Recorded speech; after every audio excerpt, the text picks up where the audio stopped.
I was in my comfort zone. I was doing just enough to get by. I was working on a job. They paid me just enough to keep me from quitting, and I worked just hard enough to keep from getting fired. How many know people like that? Blink your eyes if you understand what I'm talking about. I was parked. I knew I could do more. But when my mama died, it took something out of me. When I went through a divorce, it took something out of me. When my best friend died, it took something out of me. I parked. And somebody said that life is like an onion. You have to peel it one layer at a time. And sometimes you cry. Life's going to happen to you when you have a dream. You're going to get slapped around. And don't take it personal. Don't ask, why did this have to happen to me? Why not you? Who would you suggest? You want to give us some names, some email addresses? And don't tell everybody. 80% don't care and 20% glad it's you. It's called life. Suck it up and move on. Get over it.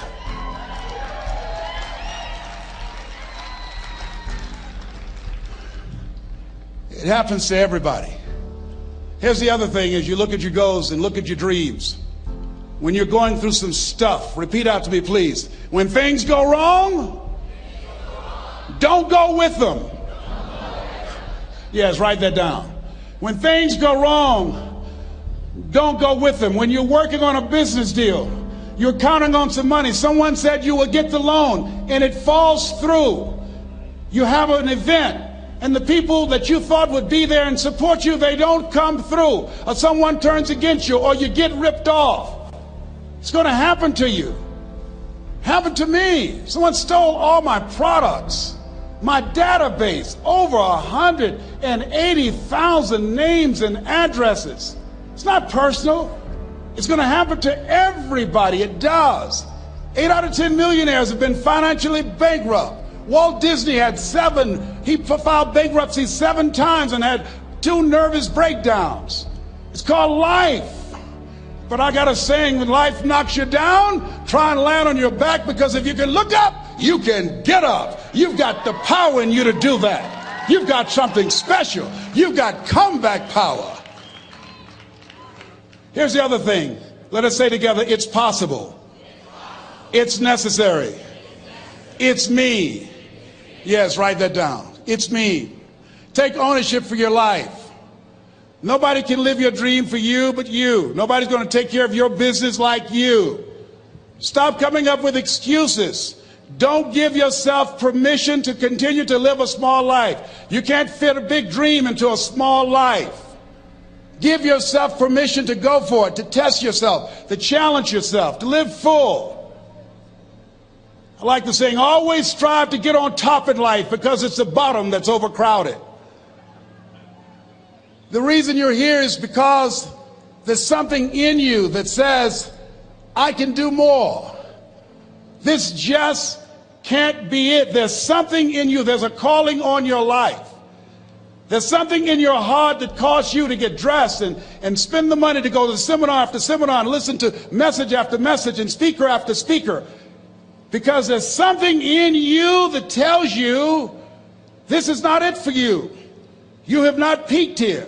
There's more in you that you are expressing. Eye has not seen, ear has not heard, nor has entered the heart of mankind what's in store for you if you challenge yourself, if you persist and persevere, if you take ownership for your life. George Bernard Shaw said the people that make it in this life, they look around for the circumstances that they want, and if they can't find them, they create them.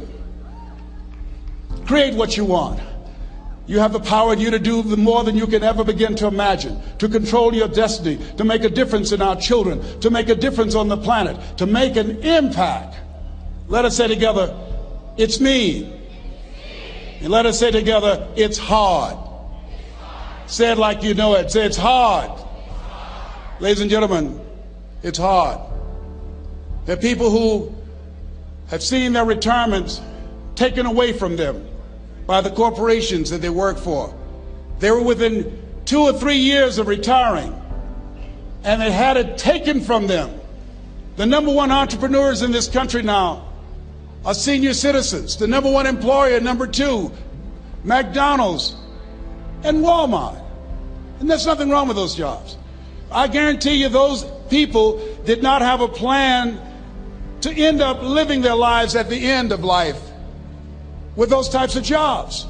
And they didn't have a plan like you have, and while you're investing in yourself, not to. And it's hard. There are people making choices between purchasing prescription drugs or paying for gas or a mortgage note. It's hard when you're working on a job for 20 years, 30 years, give them some good years, and then they come in and tell you, we've downsized. In other words, you're fired. And then you have to start all over again. How many of you know it's hard? Raise your hands, please. It's hard. And it's not fair. One of the things I like about T. Harv is he talks about work and investing in yourself. It's not fair when people are going up against that kind of stuff to tell them just think positive and be enthusiastic and everything will work out all right. Ain't that kind of party. It's hard. Life will put some knots on your head. I bought my first home for my mother. I was rushing, didn't know what I was doing, and I bought a home that had a lien against it. And they called me, Mr. Brown, yes, there's a lien against your property. We need $55,000 if you're going to stay there. Wait a minute, sir. I just bought this home. The guy told me there were no liens against it. I'm not the one that owe you the money. You should have checked that out, Mr. Brown. Come on. I called my attorney. We followed up. Yes, Les, there's a lien against the property. But he told me there were no liens. He lied, obviously. Oh, my God. He told me he wanted to help me because he admired the fact that I was buying this home for my mother and that he was adopted, and he identified with me. Les, he suckered you. He played you, man. So what? Well, would they take payment arrangements? What about $5,000 a month? They want all the money, Les. They want all the money, or you're going to have to get out. The house is going up for sheriff's sale. Do you have it? No, I don't have it. Can they give me some time? Tell them to give me 3 months, please. Give me 3 months. My mother's in her 70s, man. She has a bad heart. Don't do this to me. This is my dream. Don't do this, man. Please, let me talk to them. Les, I'm talking to their attorney. They don't want to talk to you. I've got to talk to their attorneys. Do you have the money? No. Will they give me 3 months? No. What about 2 months? No, Les. They want the money in 7 days. Oh, my God. Let me call you back. I'm not sure. And I walked the floors thinking, God, how could this happen to me? I got to figure this out. I got to figure this out. And it seemed like the days were just ticking off. Thursday, I had to call them and let them know. They called me, Les, do you have the money? No, I don't. Friday, you have to leave. The sheriff will be there. You're going to have to leave, Les. They're going to take my house. What about my down payment? You lost it, Les. You lost it. Okay. I got to go. Yes. I prayed, Lord, please, if you show me that you're real, if you're really real, you think Paul worked for you, you haven't seen anything. Don't let me lose this house and watch what I'll do for you. I was trying to cut a deal. Have you ever tried to cut a deal? It's amazing how spiritual you get when you get in trouble. You know what I mean? When I was diagnosed with prostate cancer, I was going to bed with the Bible and the Holy Quran and Science of Mind and Joel Goldsmith, everything I could find. I was praying to Jesus, Yahweh, Melchizedek, everybody. I was calling on everybody. It's amazing. And here I was walking the floor at 3 o'clock in the morning, and I had to go and wake my mother up. I got on my knees and I said, Mama, I need you to wake up. She said, what's wrong, Leslie? I can hear you walking back and forth. I'm not asleep, son. I said, there's something I need to tell you. She said, your eyes are red. Why are your eyes red? Because I feel so stupid now. Why? we got to move tomorrow. Why, Leslie? There's a lien against the property, and they want $55,000, and I don't have it. And we're going to be set out tomorrow. We have to go back to Liberty City. So she said, it's okay. I don't like this house anyhow. I said, why? She said, because of my arthritic knees. It hurts my knees when I go up the steps. I said, and why didn't you tell me? Because you were so happy. I just said it because you were happy. I'll live in a shack with you, boy. I love you. It's not the house. I love you. I love all my children. I said, thank you, Mama. Thank you. And the next day when we were in the truck going back to Liberty City, and we pulled down 68th Terrace, the neighbors came out and said, whoa, Mamie, y'all coming back? Are you back? Yes. What happened to the home your boy bought for you? Those boys you adopted. Leslie didn't do a title search. He made a mistake. And boy, I was so humiliated. How many ever made a mistake that you were just humiliated? Raise your hands. I was devastated. I was taking the furniture off the truck, and my mother came, and I was crying.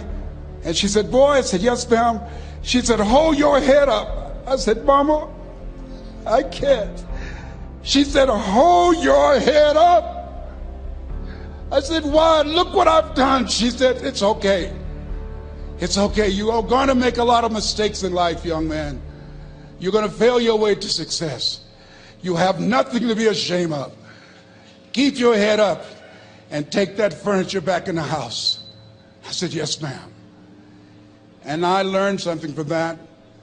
If you ever go through something, hold your head up. If you ever make a mistake, hold your head up. If you ever do something that everything goes wrong, life catch you on the blind side, hold your head up. It's not over. Goethe said, that which does not kill you will make you stronger. Hold your head up. Shake someone's hand on your right and left and say, hold your head up.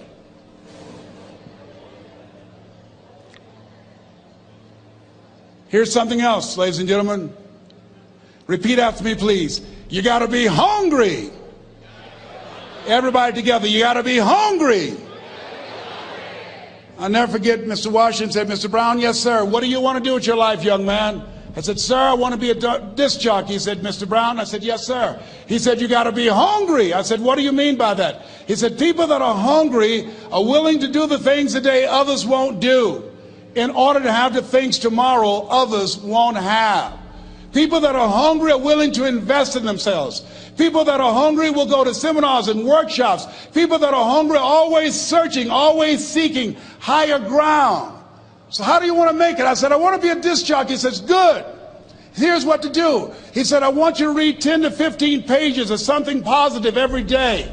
He said, you don't get in life what you want, you get in life what you are. You must program yourself to success. He said, I want you to listen to Earl Nightingale and Zig Ziglar. Listen, faith comes by hearing and hearing and hearing. He said, I want you to change your relationships. And I don't want you to ever lose your hunger. I said, what do you mean by that? He said, people that are hungry are unstoppable. People that are hungry are no matter what people. They make it happen no matter what. He said, I want you to listen to Paul Harvey. Who is he? He's the world's greatest communicator. Success leaves clues, young man. Always listen and follow people who are doing what it is you want to do at the level you want to do it, and learn from them. I told T. Hobb when we were standing by the stage, I said, hey man, I want to work more with you. I want you to coach me. I want to learn from you. See, I found you're never too old to learn and you're never too young to teach. Always have a thirst for learning. So I listened to Paul Harvey every day on the radio. While in school, I would go out and listen in his car. He gave me his keys. I was working to develop myself. And I continued to listen to motivational messages, and he would take me to see the late Dr. Norman Vincent Peale, who wrote the book, The Power of Positive Thinking. I toured with him before he passed. You You have something special. You have greatness within you. Don't allow your circumstances to determine who you are. Don't allow your negative thoughts to hold you back. You have something special. You can do more than you can ever begin to imagine. Dr. Peel was an incredible man. I admired him. When he spoke, he gave me goosebumps. I can feel him in my heart. And I never forget, we were coming back to the school, and Mr. Washington said, Mr. Brown, yes, sir. When Dr. Peel spoke, you didn't move. When he spoke, you were hanging on every word. When he spoke, we didn't have to tell you to sit down and be quiet. Why? I said, sir, I could feel him when he talked. I felt like he was talking to me, sir. He said, he was. I said, but he doesn't know me, but he was speaking to you. Did you feel him in your heart? I said, yes, sir. He said, most people feel him in their head. If you felt him in your heart, he said, listen to him, son. Follow him, learn from him. And I would go to seminars and workshops. Anywhere I would find where Dr. Peel was, I would be in the audience. I would drive 200 and 300 miles just to hear him speak. And my dream and vision was to share the stage with him. I thought about it. What is your goal? What is your vision? I want you to hold it in mind. There's some power in that. Because when I became involved in speaking, I never forget, I got a call from Og Mandino, who wrote the book, The Greatest Salesman in the World. He said, Les, I'm stuck in Philadelphia. I need to be in Kankakee. Dr. Norman Vincent Peale is appearing. I can't make it. I heard you're in Chicago. I said, yes, I am. Can you go and open for me? I said, yes, man. Oh, my God. Dr. Peale, I said, yes, I'd love to do it. And I went there and I came. I said, hi, I'm Les Brown. He said, you're not the band of renown? I said, no, I'm Mrs. Mamie Brown's baby boy. I'm here to speak. He said, come backstage. And his wife, Martha, was there. And she said, Papa, Les Brown is here, the speaker. And he said, Les Brown, shoot for the moon. Because even if you miss your land among the stars. I said, sir, that's my quote. I wrote you when I was in the 11th grade. I was a part of a special education class project. That's my quote. He said, I know. I end all my speeches with that quote. And Dr. Peel had a great sense of humor. A young man was backstage, and I had so many questions to ask him, and my mind froze up, and the young guy said, Dr. Peel, how old are you? And he was up in age. He said, Sonny, I'm 92. The young man looked at him and said, I don't know if I want to live to get 92. He said, that's because you've never been 91. So I did the things that Mr. Washington suggested. I listened to motivational tapes on a regular basis. I would go to seminars and workshops whenever Zig Ziglar and Dr. Dennis Waitley and Jim Rohn would come to town. And I said, sir, what do you want me to do now? He said, Mr. Brown, I've given you everything that I can give you. He said, develop your mind, put your money where your mouth is, continue to learn how to be an effective communicator, because once you open your mouth, you tell the world who you are. And always surround yourself with OQP, only quality people. So I went to apply for a job on Miami Beach. WMBM radio station. Milton Butterball Smith was the program director. Hello, Mr. Butterball. How are you, sir? My name is Les Brown, sir. I'd like to be a disc jockey. He said, young man, you have any journalism in your background? I said, oh, no, sir, I don't. You have any experience in broadcasting? I said, no, sir, but I practice all the time, sir. Let me audition for you, sir. Let me show you how good I am. All I need is a shot, sir. He says, no, we don't have any job for you. How many ever been rejected? Raise your hands, please. I was devastated. I went back and I told Mr. Washington, I said, Mr. Washington, they said no. He said, don't take it personally. Most people are so negative, they have to say no 7 times before they say yes. He said, you got to be hungry. Know your vitamin. Go back again. I said, yes, sir. Hello, Mr. Butterball. How are you, sir? My name is Les Brown, sir. I like to be a disc jockey. Young man, weren't you here yesterday? Yes, sir, I was. Didn't I tell you no yesterday? Yes, sir, you did. Then why are you back today? Well, sir, I didn't know whether or not somebody was laid off or somebody was fired, sir. Nobody was laid off or fired. Now, get on out of here. I came back the next day. Hello, Mr. Butterball. How are you, sir? My name is Les Brown, sir. I like to be a disc jockey. I know what your name is. Weren't you here the last 2 days? Yes, sir, I was. Didn't I tell you no the last 2 days? Yes, sir, you did. Why are you back? Oh, sir, I didn't know whether or not someone got sick or someone died, sir. No one got sick or died. No one was laid off a fire. Now don't you come back here again. I came back the next day talking loud, looking happy like I was seeing him for the first time. I said, hello, Mr. Butterball, how are you? He looked at me with rage. He says, go get me some coffee. I said, yes, sir. My favorite book says, the greatest among you will be your servant. How many of you are serious about your goals and dreams? Raise your hands. Very good. Write this down. Provide more service than you get paid for. Provide more service than you get paid for. I go to a lot of seminars and workshops. And one of the things I know about T. Harv Eckert, when I was sitting in the class with Robert Ruppel and all of the other presenters, they hold themselves to high standards and they provide more information than anybody else in the industry, bar none. They hold nothing back because their commitment is for your success. And when you hold yourself to high standards, write this down, impact drives income. That's why you're here. Because the training, the seminars, been making a difference in your life. If they did not have impact, 200 or 300 people would be here, if that amount. Impact drives income. So I became the errand boy for the disc jockeys. I would go get their lunch and their dinner, and I would bring it to them in the control room, and I'd watch them working the control boards, knowing my time will come. Write this down. I expect to reach my goal. Yes, you want to operate with a spirit of expectation. I expect to reach my goal. So I started preparing for the next position. Never forget one quote that I heard. As you look at your life, you look at your goals and dreams. It's better to be prepared for an opportunity and not have one than to have an opportunity and not be prepared. If you expect to reach your goal, prepare yourself now. And so then pretty soon, the guys at the station, they begin to take a liking to me. Write this down. Build relationships. As you're aware, people deal with people that they know, like, and trust. And so they would say, Leslie, yes, sir. Come here, yes. Come outside. Who did this? Oh, your car? Yes. Who cleaned my car?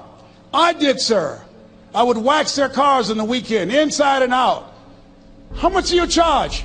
Oh, nothing, sir. I just sworn to help out.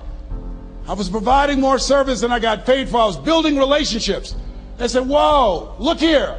Donna Ross and the Supremes are coming to town. The Four Tops and the Temptations. Here are my car keys. Pick them up for me. Take them to the Fontainebleau Hotel on Miami Beach. I said, yes, sir.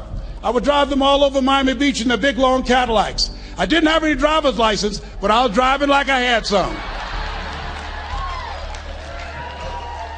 Then one day, it was a Saturday afternoon, a disc jockey by the name of Rockin' Roger was drinking while he was on the air. It was a Saturday afternoon, and I was the only one there. Rockin' Roger got so drunk, he could not complete the show. He started slurring his words. He's about to fall off the chair.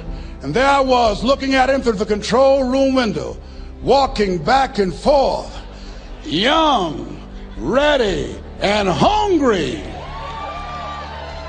I was saying, drink, Rock, drink. Drink, Rock. I'd have gone and get him some more if he'd asked me to. Then pretty soon the phone rang. It was the general manager, and I answered the phone. I said, hello? He said, young boy, this is Mr. Klein. I said, I know. He said, Rock can't finish his program. I said, I know. He said, would you call one of the other DJs in? I said, yes, sir. I said to myself, he must be think I'm crazy. I called my mom and my girlfriend, Cassandra. I said, y'all come out on the front porch and turn up the radio. I'm about to come on the air.